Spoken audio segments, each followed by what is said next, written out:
some Doge. So if the price of Bitcoin goes down, I lose money. I'm not sort of, I might pump, but I don't dump. So, it's not a case of, I definitely do not believe in getting the price high and selling or anything like that. And I would like to see Bitcoin succeed.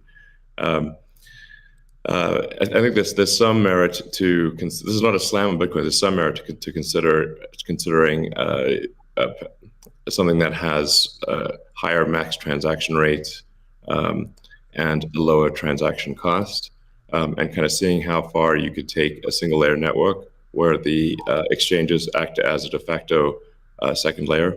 I think you can probably take that further than people realize, and as bandwidth increases over time, latency decreases. SpaceX's Starlink is actually playing a role in this, and I think long term people will probably have access to worldwide access to gigabit level connectivity at low latency, and so at low cost. And so then your base layer could do a lot of transactions if you take that into account.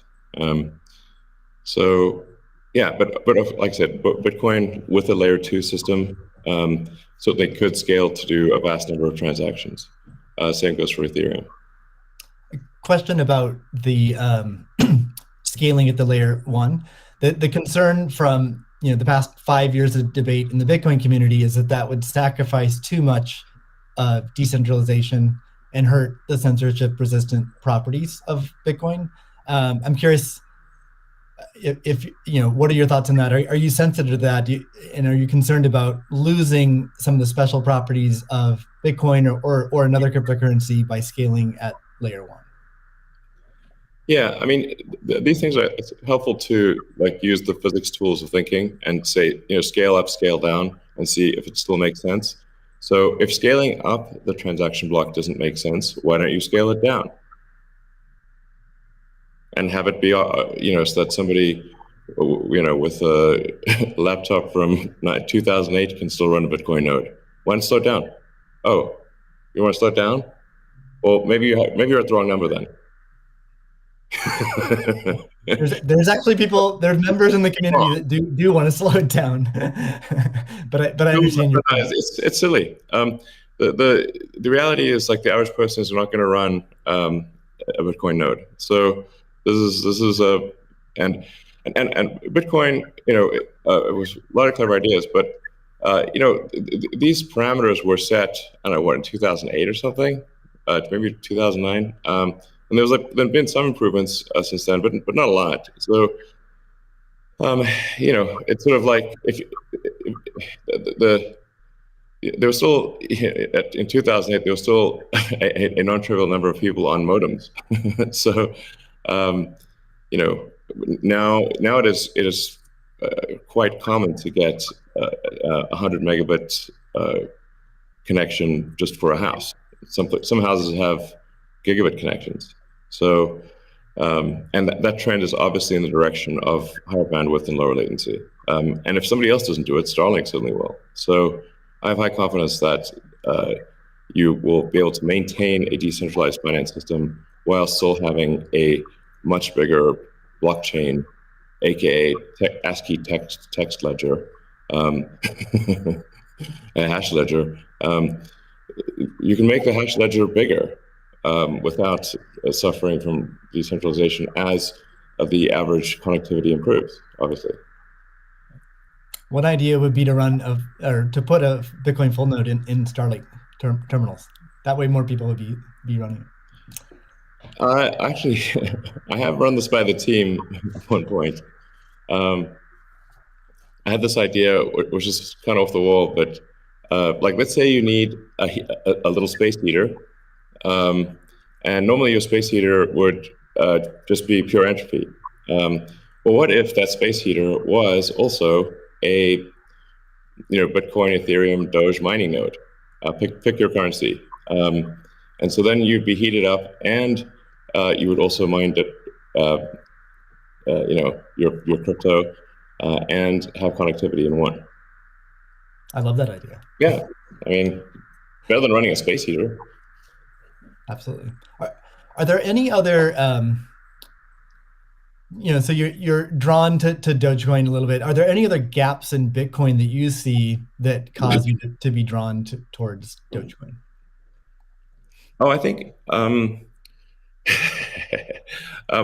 mean, I think there's a Doge has the Doge community. I think is somewhat irreverent, obviously, and is has great memes and loves dogs, and I love dogs and memes, and it doesn't take itself too seriously, and I think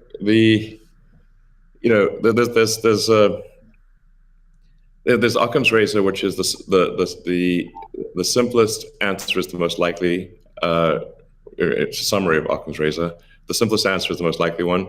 Then there's a friend of mine came up with a variant on that the most ironic outcome is the most likely one.